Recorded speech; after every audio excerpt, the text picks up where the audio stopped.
Last year, I made a video covering the infamous creepypasta Sonic.exe, and how it is somehow the only creepypasta to still be popular over a decade later, despite the original story being absolute garbage made by an edgy furry who belongs in prison.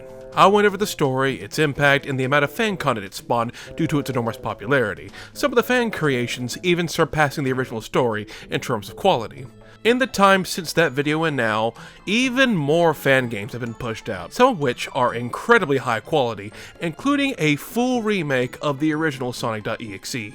Yeah, it's still basically a walking sim, but it's improved the graphics and even it had some bonus stuff to make it way better than the original fan game. Speaking of the original fan game, that thing turned 11 years old this year. Yeah, 11. I'm trying to dust as we speak here. That's scarier than any horror game. In that video from last year, I also mentioned what the story in its fan game spawned in its wake.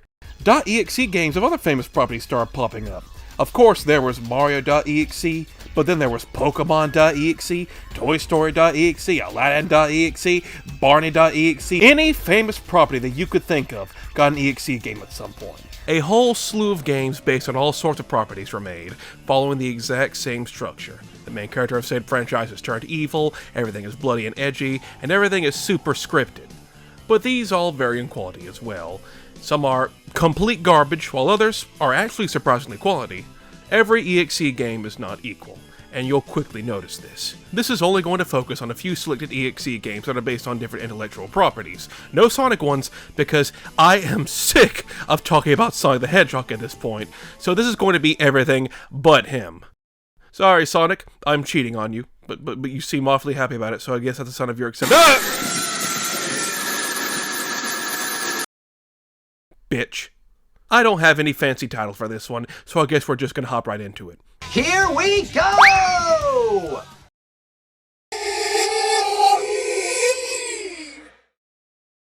The best place to find EXE games is GameJolt. This is the place where anyone can upload their fan games, so why don't we just search up EXE and see what comes up. Oh my, that's a lot of EXE games. Well, this is gonna be harder than I thought. Yeah, there are thousands of EXE games on the web, and I'd say only about 1% of them are actually worth a damn. There are so many EXE games, you can make a whole career based off of them. Now, I can't be too hard on some of these, because it's very obvious when you're playing a few of them. A couple of these are made by little kids or teenagers. This is Friday Night Funkin's fault. So my goal is not to go for easy targets at games that are made by kids who literally have made their first game ever. With Sonic being the trailblazer with the whole EXE format, we of course have to start off with his rival, Bing Bing Wahoo Man. Of course, with the massive popularity of Sonic.exe, Mario was bound to get his very own EXE games, and there's a whole heap of them. I don't even know where to start. The list goes on and on, so I guess I'll just pick a few to look at. Why don't we go for the first result that comes up, Mario.exe. Game won't let you play as Mario, so we have to go with Luigi. The game starts you off in 1-1, and you notice nothing in the level works. No enemies, no items, no nothing. Then you get to the end, and you see this.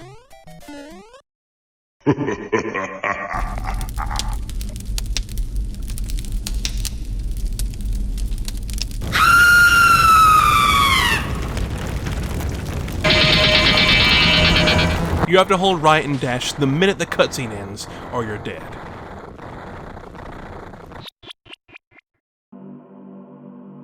Oh yeah, this is just Sonic.exe with Mario instead. I will give it credit for being an actual game, like, you can lose in this game, and there is some actual platforming that needs to be done. So it's thankfully not just a whole right and watch spooky shit happen. The issue is...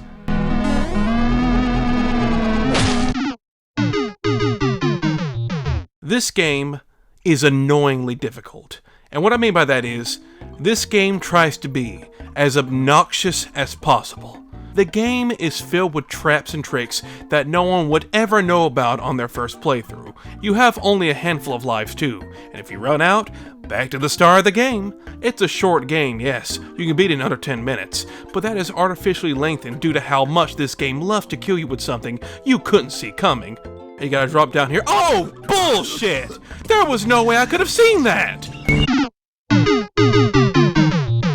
Listen, if your horror game is pissing me off, then I'm not gonna be scared by it. If I'm having to redo this crap over and over again, I'm just annoyed by it. You see those runs of people doing stuff like Five Nights at Freddy's Challenge Nights, and by the end of it, they're no longer scared, they're dead inside. You have to find the right balance between horror and actual gameplay. This is the worst part of the game right here. A little challenge where you're trapped and have to dodge oncoming spikes. It's extremely strict with the timing. You jump a millisecond too early and you won't be able to dodge the next one. And right after you're done with this, you get attacked by a manlet.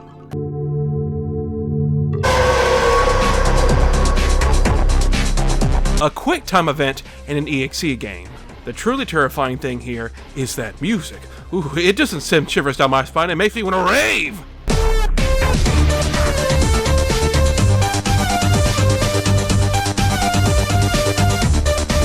You do some platforming in the next stage, Mario kills the princess, and then does a cheap shot on you if you don't jump immediately. You head inside the castle, and he kills you.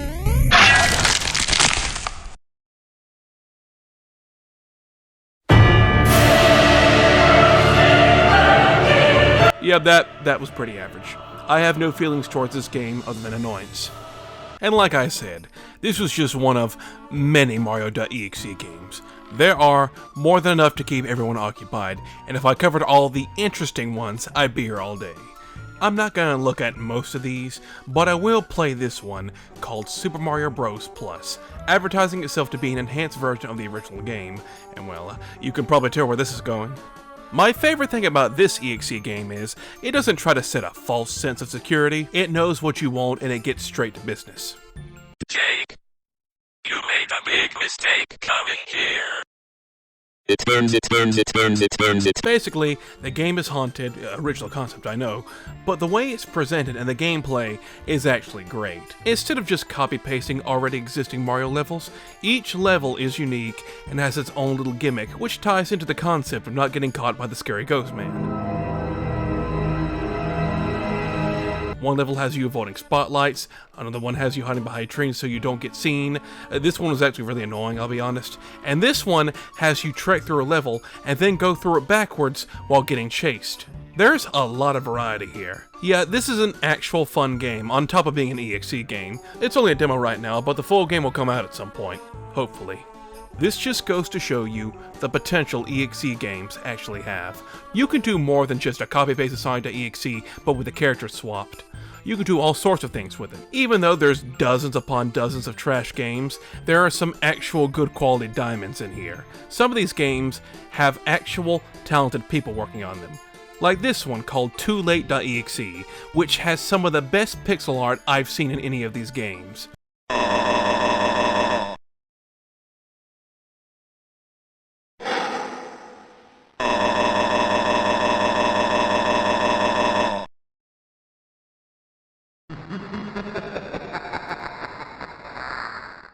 Yeah, it's dark and depressing, but damn does it get creative with it. So there is actual potential to be had here, if done by the right people.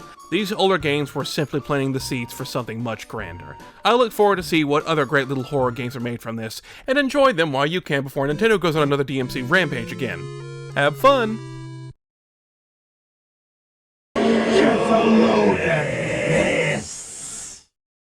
So, I said I was not going to talk about Sonic in this video, because he has already had his time in the spotlight.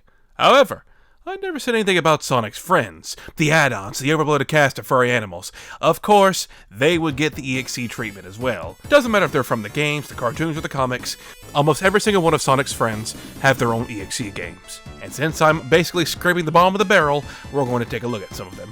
Ever since the Sonic Mania engine was given to the public, people have been popping these EXE games out left and right, and now it's time to see the fruits of that labor. We of course have to start off with Sonic's partner in crime, Tails. Tails has gotten quite a few EXE games himself, also of varying quality. Well, let's face it, most of these are complete garbage. They're full of cheap jump scares, cliches, and are just low quality. A lot of them also focus on the Tails doll, one of the earliest internet spooky stories based off of a game. Some also seem to focus on Zalgo. And for those who don't know, Zalgo is this dark entity that corrupts anything it touches, and that sometimes includes Tails. This can be terrifying in the right circumstances, but I can't be scared by this thing anymore. You know why? Well, would you like to know who created Zalgo? Shmorky! Believe it or not, the first ever recorded mentioning of Zalgo was by our favorite SpongeBob imitator, Shmorky. Stop screaming and pretending. I made a whole video on him for those who don't know. He was the one who created Zalgo almost 20 years ago now. So the next time you see Zalgo anywhere online and are terrified by it, just remember, the guy who created Zalgo is a diaper huffer.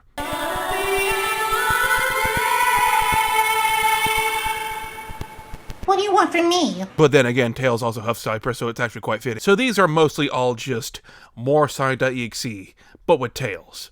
Not that interesting. Alright, so let's check out an EXE game on Sonic's other friend, Knuckles. Not that many Knuckles.exe games out there. Here's one though. It's called Knuckles.exe Devil's Energy. Let's check it out.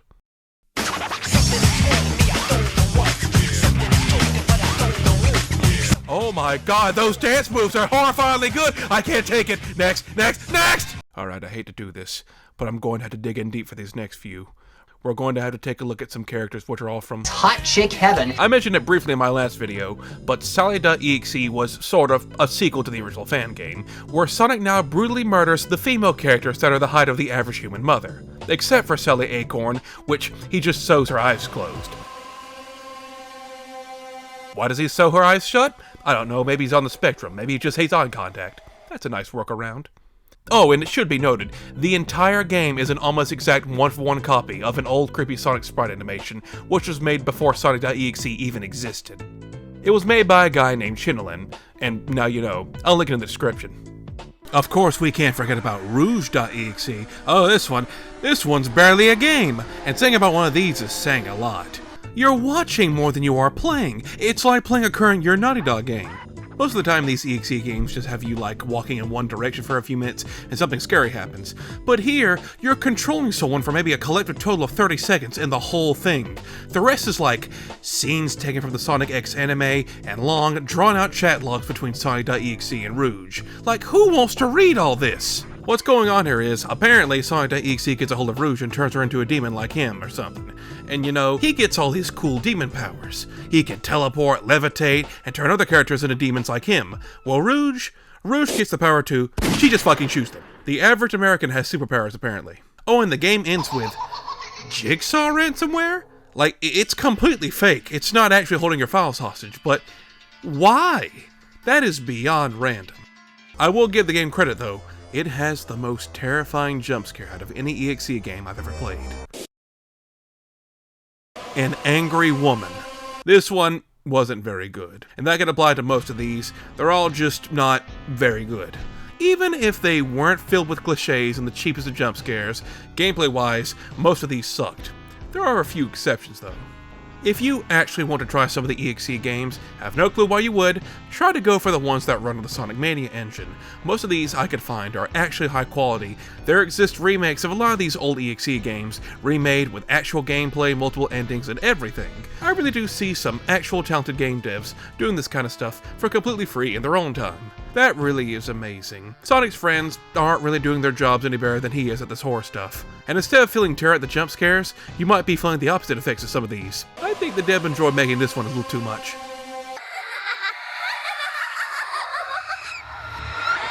Okay, so I am cheating hard with this one. This one is based off of the horror show that was massively popular in the early 2010s. I am, of course, talking about the infamous Luna game. And this one is cheating because it isn't technically an EXE game. In fact, the first Luna game predates the original story of Sonic.exe by a few months. So if you want to play semantics, this was actually the first EXE game.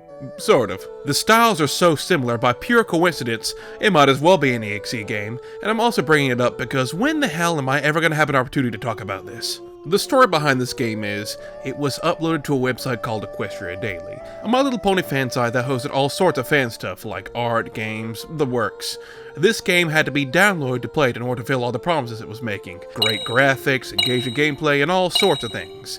And when you download it and start it up, you come to the realization, oh my god, this is shit! Anyone can tell that. But that would be because the creator didn't put too much into the game. You see, the game is just a red herring. It's not meant to be an actual game, because after about 20 seconds of gameplay, this happens.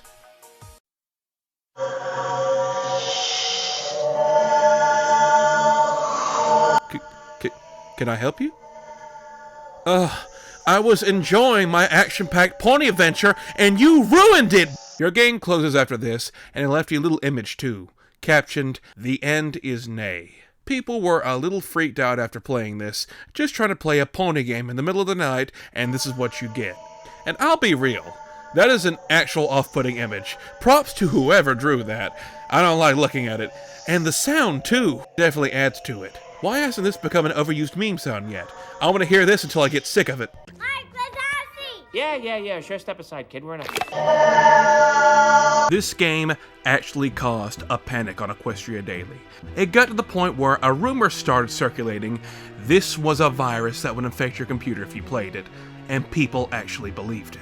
Because of the shitstorm this game caused, Equestria Daily banned not just the developer, but all Yo-Yo game links. This one game made the website swear off an entire engine. When you look at the whole picture, it's plainly obvious what this game was meant to be.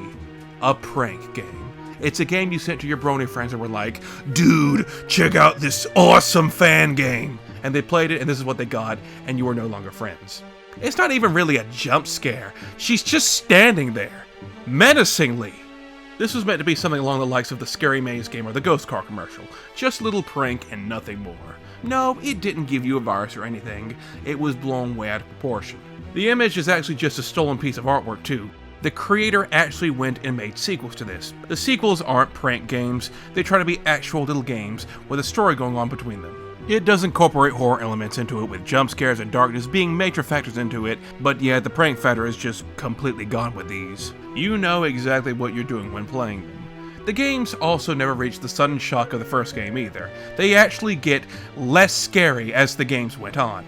I guess if you're desperate to play some My Little Pony horror games in 2023, these can scratch that itch, but they're just eh. I'm not following the epic lore on these. I don't care much for Friendship is Magic. I just thought the entire story behind the first Luna game and how it caused a damn panic was too hilarious not to talk about. The creator has a whole website up so you can check these games out yourself if you're curious. I'm not that curious, so I think I'm gonna move on. And stop staring at me with them big old eyes!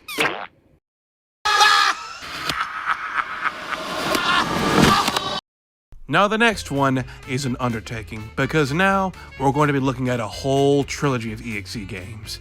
I'm of course talking about the TOYSTORY.EXE trilogy. This was made by a dev named Oldham77, and he actually started off with a game called Aladdin.exe, and it was hot garbage. It's literally just Sonic.exe, but with Aladdin characters. There isn't even a spooky image or nothing in this. It just ends with text, and that's it. He later went and made the very first TOYSTORY.EXE game, and it's Sonic.exe, but with Toy Story characters. Yeah, Woody murders them in gruesome ways, there's jump scares aplenty, but with the last victim, something strange happens. Woody sends a spiked ceiling to crush Rocky, and you can actually escape. You can actually survive, and if you do, there's some poorly done scares. Like, there isn't even any sound for any of this. It's complete silence, and then Woody offers you to join him. If you say yes, he just kills you. If you say no, you then engage in a boss fight. You can actually fight back against Woody and defeat him. Well, defeat him in theory, because you'd have an easier time fighting 3 millennials with no fingers. This boss fight is difficult because of how poorly designed it is. Most of the boss fight is basically a waiting game for Woody's body to come down and then you jump on it to damage him, which seems simple enough. Woody only has one attack, a lightning strike. The issue is, this lightning strike is completely random where it shows up. I could find no sign of a pattern or anything. It has no wind-up or any sign it's coming, so if you're in the way when it strikes, it is an immediate death and game over. You now have to start the whole game over just to get another shot at the boss fight. I played through this god-awful game 3 times in a row, only to get struck by an attack I could not see coming at the last minute. I couldn't beat him, and I doubt the reward is worth it. TOYSTORY.EXE sama, I kneel. Well, that was bad. Let's try the sequel, TOYSTORY.EXE 2, and oh, a hero mode and a villain mode? That's something I've never seen in one of these before. The game takes place right after the end of the first game, the one I didn't beat. Woody comes back to life and starts torturing the toys again. It seems like this is going to be another repeat of the first game, and it kind of is, but this time, the quality has greatly improved. There are barely any actual scares in this, and it seems to focus more on the gameplay. Instead of only being able to save the last character, you can actually save all of them here. Each character also has their own little section, with Rocky needing to push blocks to escape, and Buzz has to fight a decapitated Rex before the room fills up. Yeah, the game is very cheesy, but it's at least somewhat competent gameplay-wise. The villain side has you play as Woody and Rex, and you actually get to carry out the deeds of taking out the heroes. So if you've always dreamed about playing as a demonic evil Woody murdering all of Andy's toys, What's wrong with you? both sides end in a boss fight. Woody on the hero side. On the villain side, Buzz comes back to life and goes Super Saiyan on Woody, and you now have to fight him in that form. Both fights are damn near identical with a few differences, but once you beat either one, the game ends. The biggest complaint I have is, it doesn't matter if you save everyone in the hero story, who lives or dies has no impact on the ending besides who you play as in the final boss fight. The dialogue at the end is the exact same no matter what. Meanwhile, on the villain story, well, as far as I know, you can't even lose the villain story. Each section has you always win no matter what. Rocky here seems to, he just seems to be having some problems here, so, let's help him out.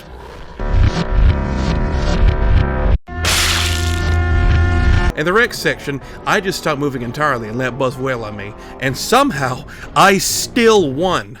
In the final fight with Super Buzz, yeah, you have a health bar. If Buzz defeats you, Woody possesses Buzz, and he still wins.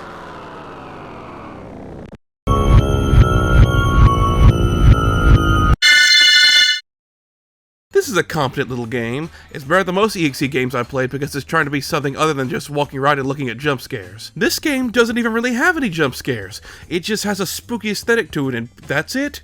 I'm shocked. Well, that was alright. Let's see how the final game of the trilogy is.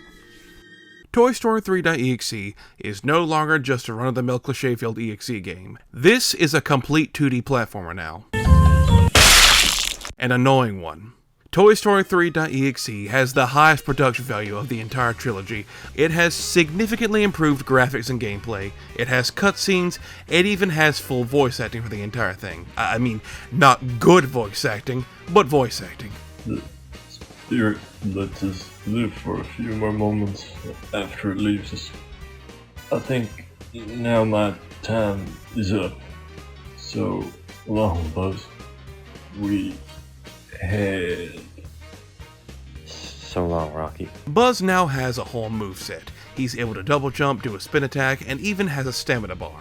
It's a Souls-like now. You're slacking. There's multiple boss fights, upgrades, and actual platforming challenges. This is the most polished of the trilogy by a large margin. But it's also a pain in the ass.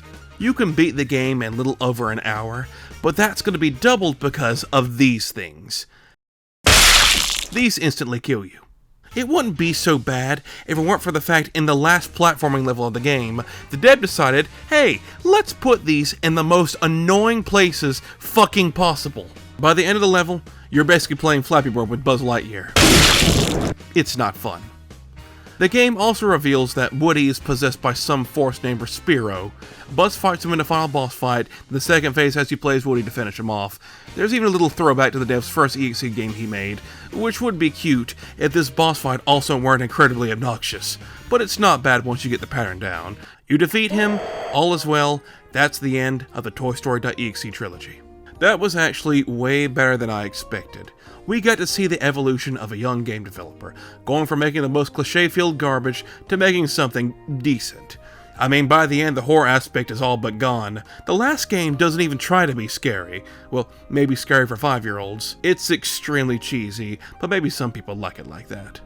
I'll take a massive improvement of gameplay over actually being scary. Only thing about it is, if it weren't so obnoxious to play near the end, this would probably be in the highest tier of .exe games. That's a low bar, but hey, it's something.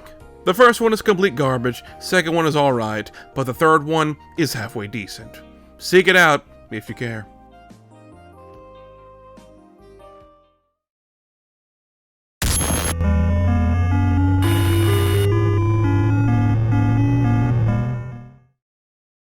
Even though I promised mostly garbage, we're going to take a look at and play something I really like. Anyone here familiar with Dig Dug?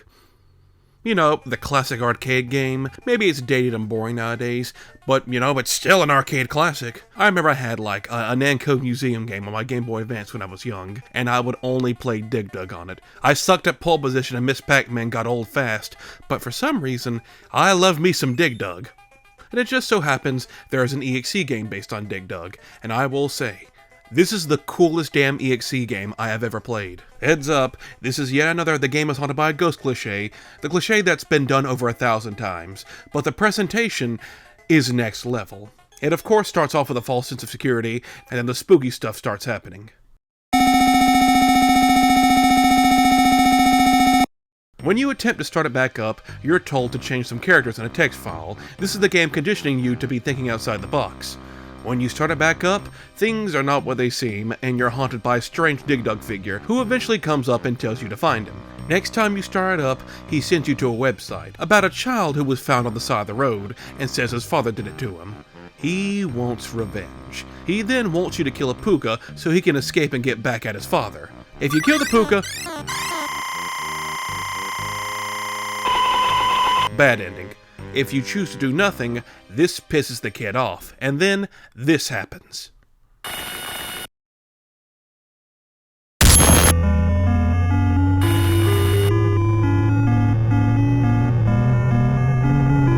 This is one of the coolest damn things I have ever seen. This boss fight takes place on your desktop background. You have to kill enough enemies to do damage to the boss. Yeah, I kinda sucked ass at it, but it's still cool.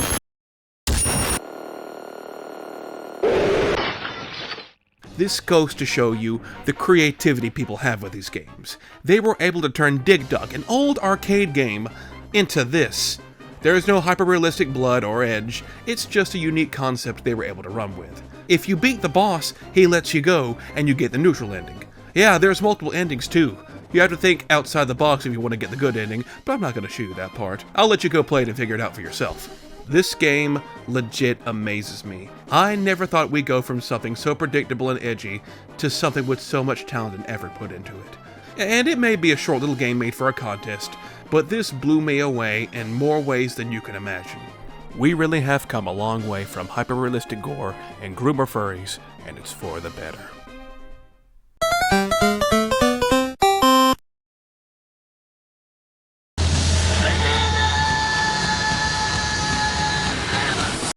Well, my friends, this went on way longer than I anticipated. We looked at some trash, some pranks, and some genuinely good little EXE games, and I don't see them dying out anytime soon. The absolute creativity some of these were able to show has to be admired. Even the bad ones, there's at least some level of creativity there. This is like a stepping stone into the world of horror using pre-existing IPs, and while a lot of them come off as edgy and cliche, some of them are, like I said, actually pretty unique. They all have to be respected in some way, well, maybe some not so much. I have one more EXE game to show you before we end, KONG.EXE. This is a very different type of EXE game. It's only about 5 minutes long, but it's an experience. It's not scary in the slightest, because it's not trying to be, but it will stick with you if you choose to play it. It's a one-of-the-kind experience no other EXE game will give you, and I admire it for that. I will be linking all these games in the description, so you can go and try them out, including this one. With that being said, I think we've had our fun here. God bless, like and subscribe, and good night. Now if you'll excuse me, I'll be in the corner waiting on sony.exe. Happy Halloween!